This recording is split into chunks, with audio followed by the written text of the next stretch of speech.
There are a number of clinical trials of gene therapy already in place, both for haemophilia A and B.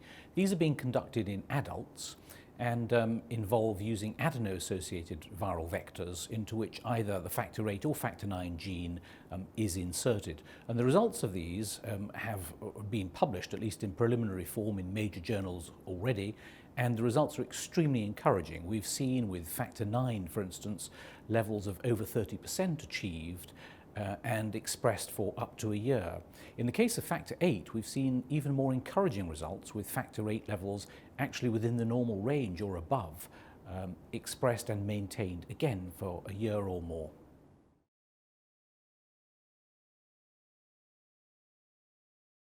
The approaches for gene therapy for haemophilia A and B are exactly the same.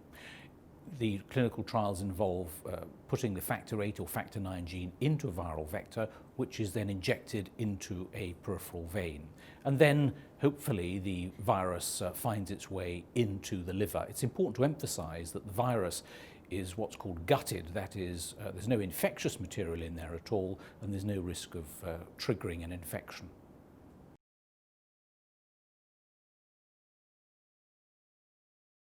There are several clinical trials in progress at the moment, and some of them in phase 1 and others in phase 2. The details of the clinical trials can be found in the EHC's Novel Technologies booklet, which was published in May 2018.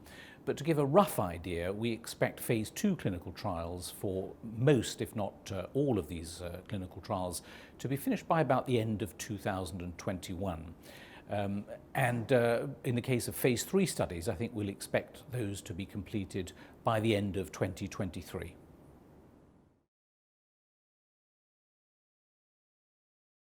The results of clinical trials so far of gene therapy have been extremely encouraging. And the results of 2 major studies have been published in the New England Journal of Medicine, which is a very prestigious and major journal. We've seen in the case of factor IX, for instance, that levels of around 30% or more can be achieved and maintained for over a year. In the case of factor VIII, even more remarkable results have been observed, and we've got results of 50% or more, even above the normal range, expressed and maintained for a year.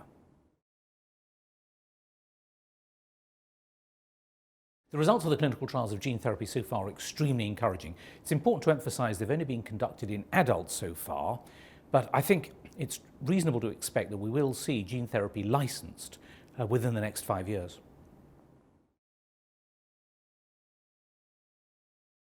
A big question to be answered is what is the cost going to be? And of course we have no idea at the moment. The initial hope was that gene therapy would be cheap, or at least be cheaper than conventional factor VIII, but I'm not sure that's going to be the case. If we look at the first licensed gene therapy, that was a product known as Glybera for the treatment of lipoprotein lipase, and when that was licensed by the EMA, the cost was about €1 million, which is clearly quite high. I think we're going to have to develop new costs, modelling costs for the payment of gene therapy. One option might be, for instance, a mortgage type system where we pay not just an initial upfront cost, but pay annually as long as the gene therapy remains effective.